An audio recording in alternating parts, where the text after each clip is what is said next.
This episode is proudly sponsored by HASA, the trusted choice for liquid chlorine. It's better because it offers the highest purity, works instantly, and contains no added CYA. By the bottom feeder, professional-grade battery-powered swimming pool vacuum system, it sucks to clean pools, so cleaning pools sucks less. Get $100 off the bottom feeder with code DVB100.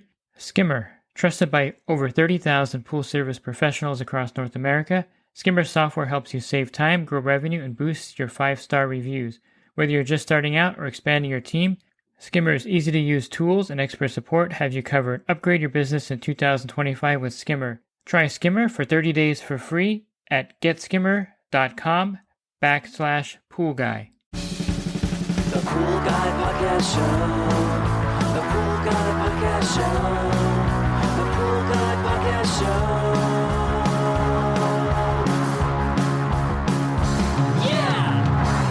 Hi, welcome to the Pool Guy Podcast Show. I'm going to be doing a seminar with Skimmer, or a webinar I should say, on exit strategies for the pool industry, and I thought I would advertise it a little bit here and just give you a little bit of a taste of what I'm going to discuss at that webinar. And there'll be a link in the description of this podcast so you can actually sign up for the webinar, which will be next week, and you can see all the details in the description below.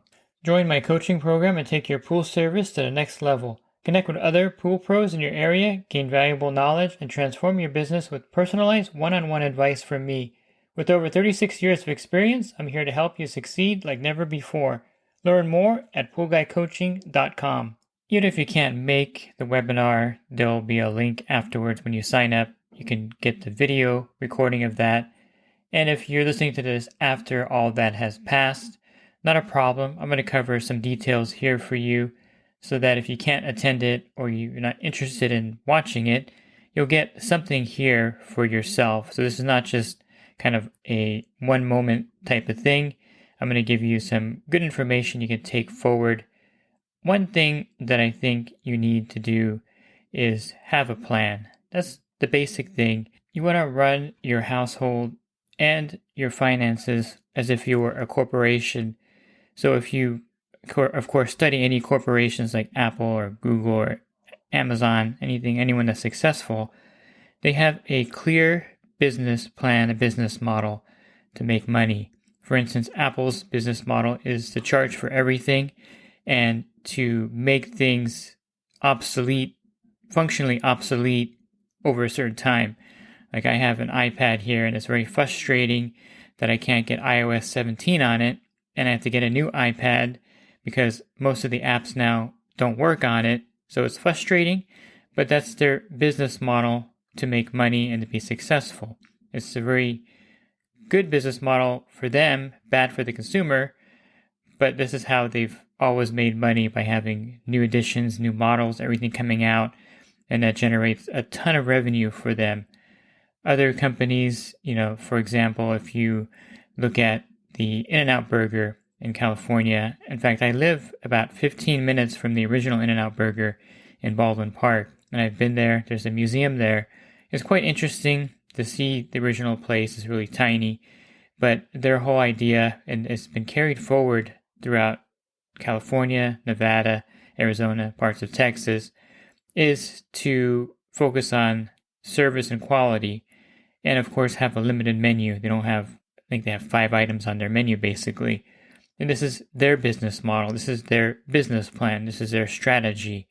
So in your particular instance, you have to find out what you're comfortable with doing. I was just talking to one of my group members who's really big on Bitcoin. He's been investing in it for a few years now, and he's pretty good at it. Of course, there's losses some years. I think a couple of years ago was pretty bad. But there's gains as well. I'm not comfortable with that. That's not my arena. I wouldn't probably invest a dime in it because I don't understand it enough. Nor do I put a lot of money in individual stocks because I don't really follow the market that well. And to me, it's not something that is in my realm, so I'm not going to put too much into that. Now, you can do something very basic. Of course, you can get an ETF or a mutual fund and put 15% of your money in there. and it's pretty much guaranteed to grow. I mean, the statistics on the stock market are about a 10 to 12% return every year. Even over a 10-year period, even in those down years, you're going to have growth. Some years are bigger than others, some years are worse than others, but there's continued growth over time. And so that's the simple, easy thing to do, and that's something that anyone can do. And if you're self-employed, you can do two different ones, and you can talk to a financial advisor. I'm not here to give you financial advice in that realm, but you can do different things, and you can grow your portfolio that way as well. But for me, I think real estate is number one, and something that I gravitated towards in the early 2000s, and I'm still doing it today because I find it to be the best of both worlds, or the best of three worlds, I should say. You have the income potential to be generated, then you have an appreciating asset as well, and then finally you get a lot of good tax benefits through real estate. And I'll cover a lot of this more in detail in the webinar, but basically those three things are three pillars that make, I think, real estate the best. If you look back in time, there's only two ways to make money or to make passive income and to grow wealth, and that's compound interest and real estate. Now, compound interest can be anything from bonds, stocks. I don't know if you remember the days, but I remember this in the 90s. You could put money in a CD, a certificate of deposit, and get about 8 or 9% return on your money. So if you put $100,000 in there, you would get $9,000 a year on it. You put $1 million in there, you'd have $90,000 coming in, with you doing zero except having your money kind of be used by the bank and they float it around. It's one of those things where that's kind of gone, but I mean, you can still get a pretty good return on certain things, but that's probably not going to make you enough money in the long run.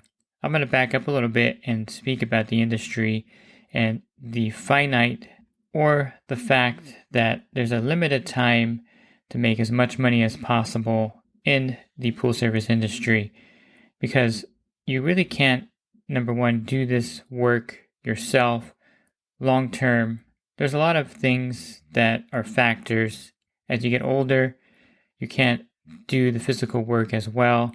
You start to have repetitive motion problems. Like for me, for example, unfortunately, since I've been doing this since 1988, which is a lot of years of service out there and hands-on repairs, it really affects your body.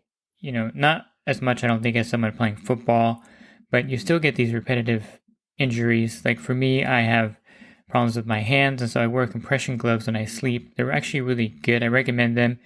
I would get them off of Amazon. Any of those compression gloves that you can sleep with are great, and they're going to help you to alleviate some of those aches and pains.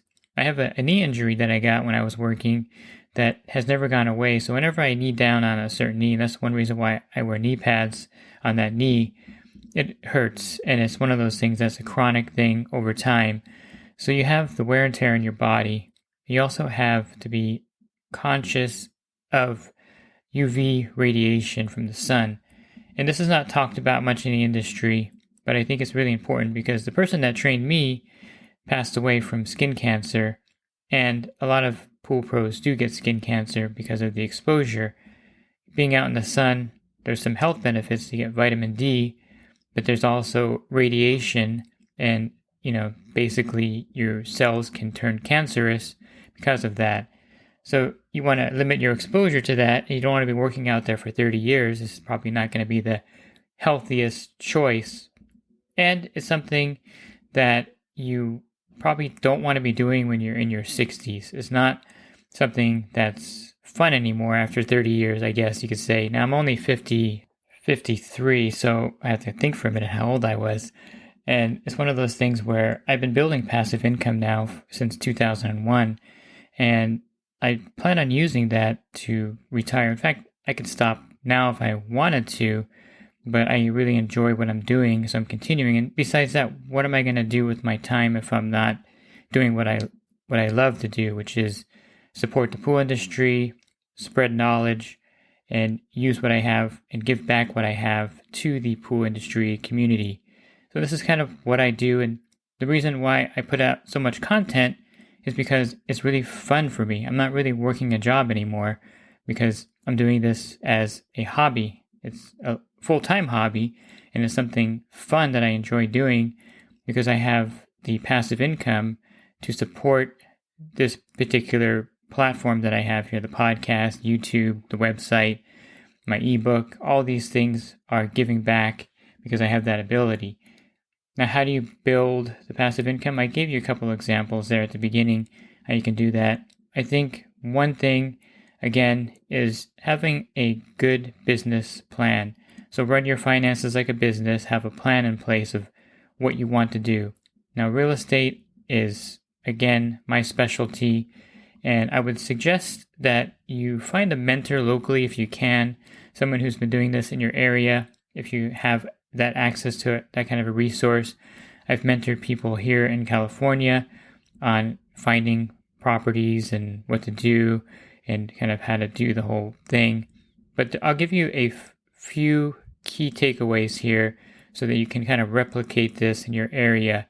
Number one, you're looking for someone motivated or there's a problem, and that's the reason why they have to sell their properties. You really don't want to be dealing with someone who's not motivated because then there's really no room for negotiation and you're not going to get a deal. So you want to try to get a deal if you can.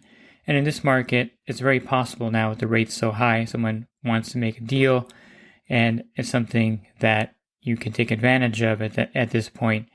Number two is you shouldn't be thinking of timing things because, yes, rates are high right now and it may seem like it's really expensive, which it is expensive to get a loan. It's very expensive.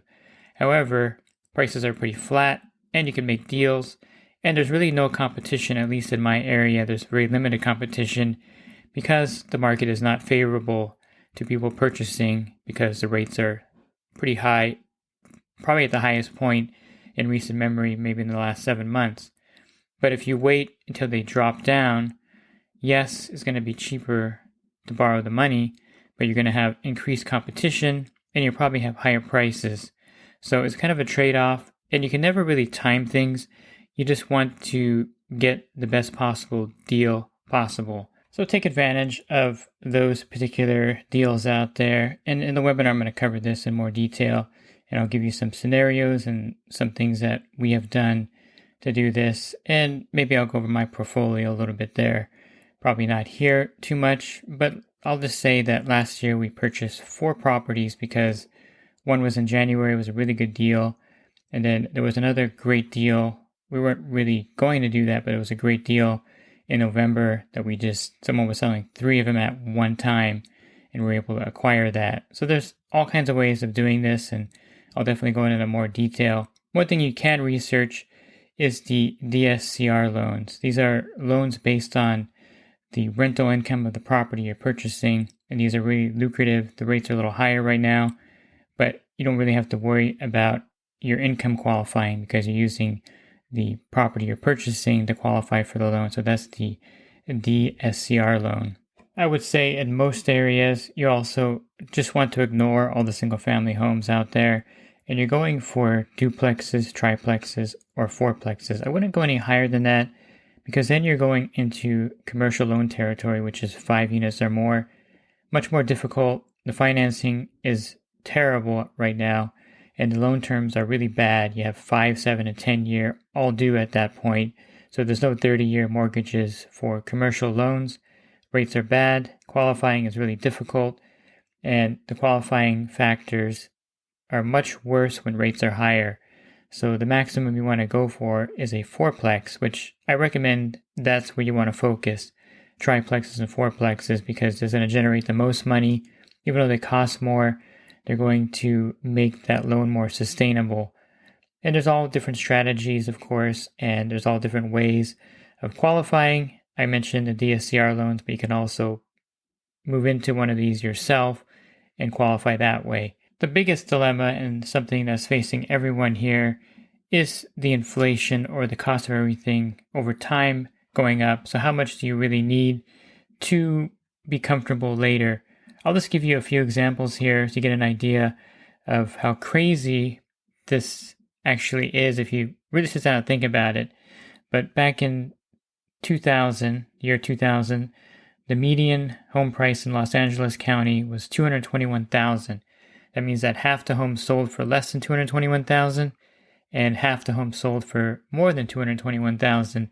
Then you jump up, I'm going to jump up to 2012, it was $367,000. Jump up to 2016, it was $522,000. I'm going to jump up to last year, which is 2023.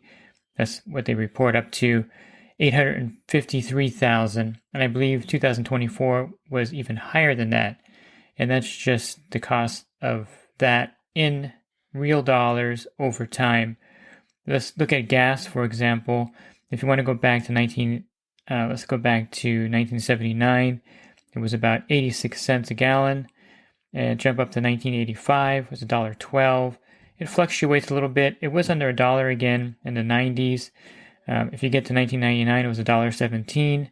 And let's just jump up 22 years. And here in California, it's about $4.50 or $5 per gallon. So you see the dilemma here is that you're looking at things in today's dollars, and you have to think, let's say you're 30 years old. Well, what are the costs 30 years from now?